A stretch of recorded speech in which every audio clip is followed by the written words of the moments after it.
Almost 1 year ago, it was February, I believe, 2019, I was browsing in the internet and I saw this. Women built the tech industry, then they were pushed out. Pretty powerful headline, don't you think?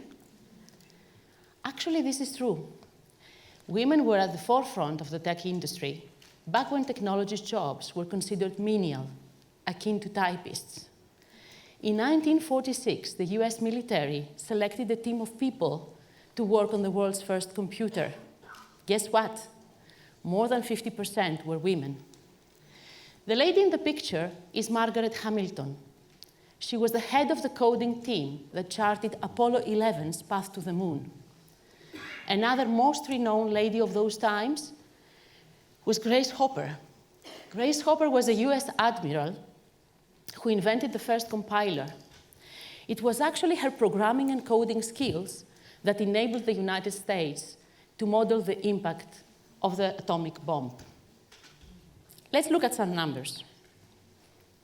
37% is the estimated by the US federal government number of women, percentage of women that were taking computer studies between the 70s and the 90s. This was actually the peak. 37% were early 90s was the peak in the percentage of women who attended computer science fields.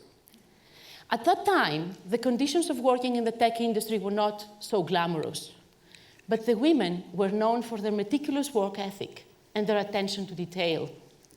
One of the great anecdotal stories of that time was how Grace Hopper identified the first ever computer bug. She traced a glitch in the system to a moth relay trapped in a relay wire. Today in the US, there's an annual conference every year named after her to celebrate women in computing.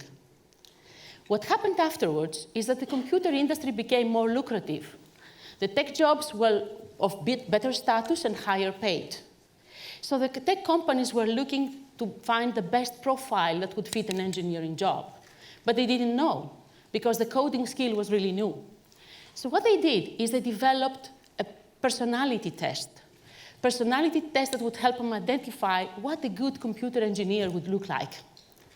That personality test were actually favoring people who were not so social, who were not so extrovert. It was the birth of the geeky profile. A computer engineer could only be nerdy and antisocial. That was the industry demographic from then on, okay? So what we know today as a stereotype of the male who's nerdy and antisocial as a programmer was actually part of this vicious circle that started at that time. As the personality test favored more men, then the industry got more representation of men.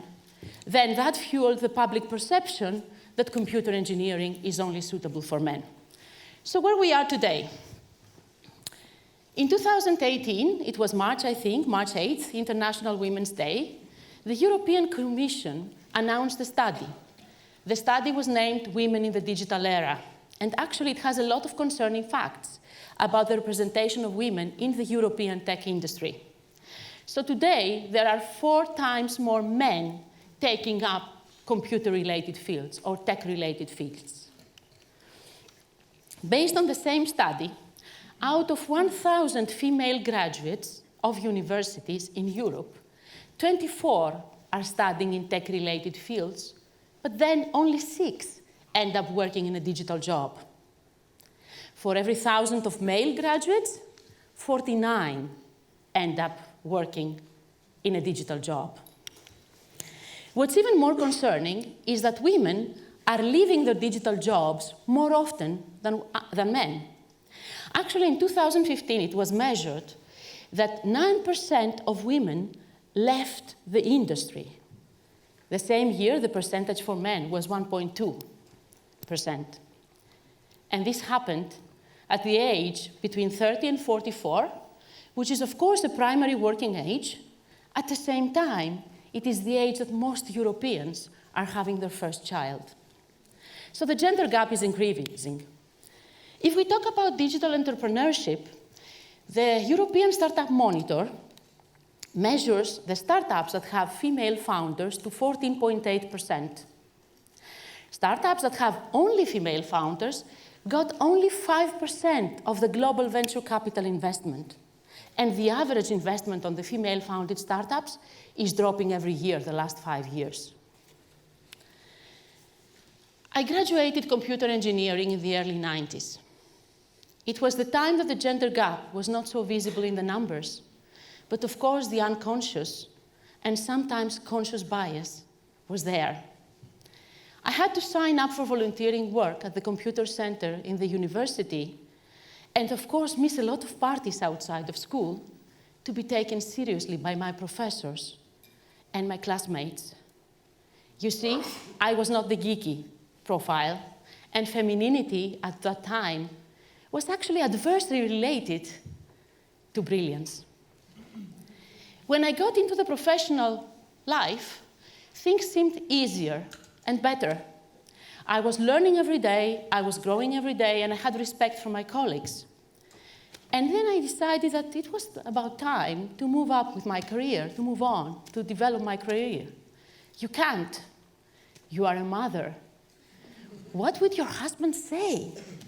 Who would take care of your kids? How will you manage the long hours?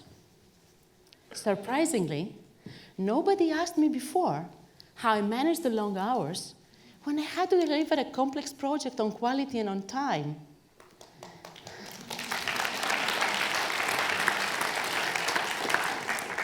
My husband is in this room today, and I guess he's smiling.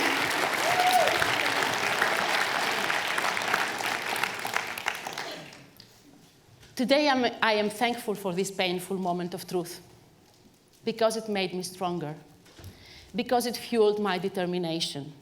So I worked really hard to make it happen. I worked really hard to make my dream come true. And of course there was advancements, and of course there were setbacks, and of course I was faced with unconscious bias many times, which was not only gender, I have to tell you.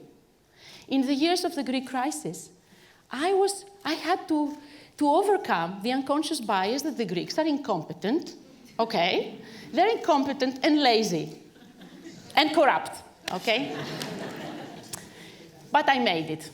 And today I feel I need to share this story because I want to empower young women to follow on her dreams. So this evolution that I have lived, because technology has been growing exponentially over the past years, was not an inclusive one. More than 50% of the population has not been part of that. But isn't it only gender that was left out? It was not only gender, because diversity doesn't have to do only with whether you are male or female. It has to do with age. It has to do with ethnicity. It has to do with color. It has to do with religion or culture. Take, for example, the older people today. Today, we are living a time that we are having for the first time 5 generations at the same time in the workplace. In the next 5 years, analysts expect that 25% of the workforce will be over the age of 55. How do we make sure these people are not excluded? How do we drive cross-generational collaboration? How do we give opportunities for them to thrive and to leverage the benefits of digitization?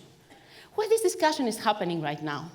It is happening, first of all, because there is a business case around it. Based on McKinsey, 35% of the companies who have top female executives, and I have good diversity rate in their executive boards, are 35% more likely to be more profitable. European Union has estimated the annual productivity cost of these 9% of women leaving the workplace to be 16 billion euros. But it's not only the country or the company financials. Diversity is an action. Inclusion is a culture. Belonging is a feeling. And the need for all three is deeply human. When we empower people, when we give them the opportunity to bring their strengths and the best talents, then we all win. And today, it's even more than that. With the advance of technologies such as AI, a lot of things, a lot of activities, like, for example, recruiting, have been outsourced.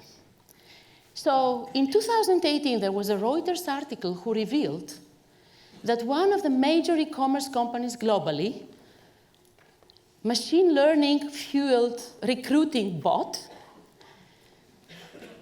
was disqualifying women over men. The machine learning algorithm used CVs that were gathered in the company for a period more than 10 years to learn and identify patterns that would drive what would a good candidate be. Of course, those CVs were coming mostly from men.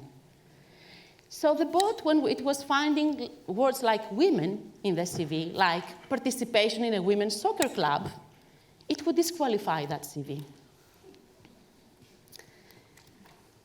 Biases that exist in the data, in a world that is becoming more and more data-driven, in a world that decisions are taken based on this data, can be reproduced, can be reinforced, can become a self-fulfilling prophecy. I am Greek. I was raised in Greece. I was educated with the principles coming from the ancient Greek philosophers. And as old-fashioned this might look today, it is actually some ethical values, some timeless values that we need all to go back to. We need a new ethical code in technology today that would earn trust, that would help technology be trustworthy, that would make us believe that it will be used in a fair way. So when we talk about new technologies like artificial intelligence, we want them to be fair, to not have biases. We want them to be transparent for us to understand how data are used, how decisions are made. We want them to work in a safe and reliable way. We want them to respect our privacy. We want them to make sure they include and they empower everyone. So we need inclusive technology. To do that, I will refer to Simon Sinek's talk, start with why. Why matters. Why are we building technology? Technology is here to enhance our capabilities, to help us make smarter decisions faster, to help us make less mistakes. Why matters? Then who? Who is involved into building the technology? We need more diverse teams building the technology. Who matters? And then finally, how? How transparent we are about the way we are building technology. How are we using the data? How are the machines are learning? How matters? In an evolving digital world, as we welcome robots, holograms, artificial intelligence, and more automation, people are getting more and more scared what the future will be. What will be the future of jobs? What will be the future of us as humans? The future is as good as we make it. Technology has always been here to enhance our capabilities. If you ask me what would be our future as humans, I would tell you we need to get back to our core identity, to the core of who we are, and that's empathy. Empathy is not a nice to have. Empathy is absolutely essential to us as humans and to the future. Empathy is about overcoming biases. It's about respecting each other. It's about understanding or trying to understand. It's about listening. It's about showing compassion. It's about offering support.